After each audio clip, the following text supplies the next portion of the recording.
There's some interesting stuff being done by Singtel, for instance. They've recently won an award for digital innovation, in which they had a leading chef, Gordon Ramsay, over here, and the entire event was of course an offline event, but it found a home on Twitter, and the entire event was being broadcast live on Twitter.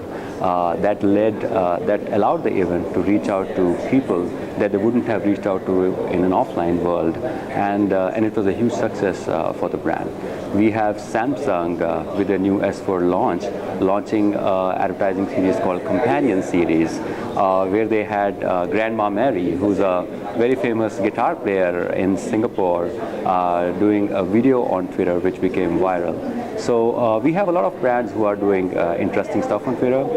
We have a lot of work to do still, and we are looking forward to partnering with marketers and brands in this part of the world. Oh, absolutely. The beauty about native marketing and advertising is that it allows a brand to be in a space where it is not seen as an intrusive communication. If a brand believes that it has something relevant, something useful to share with its users, native advertising allows it to share it in a non-intrusive way, so that customers, users welcome the message, and it works for the brand and it works for the user, and it's a win-win for everyone.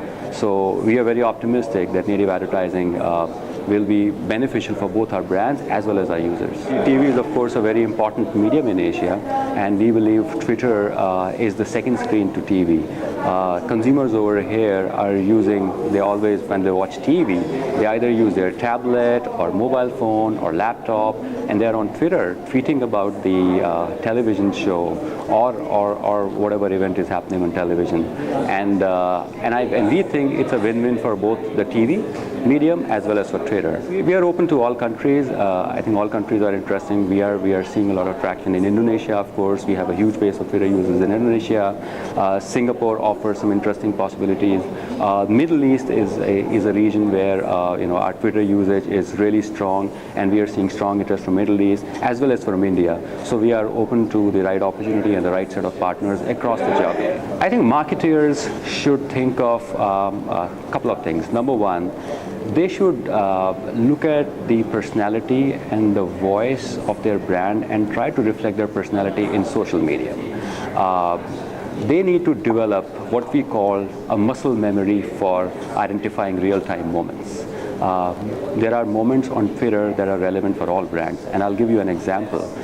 We just had the Singapore Marathon over here, a medium that's an event that's very popular in Singapore. A great opportunity for brands to interact with people who are into sports or into running, and I know brands have used that very well.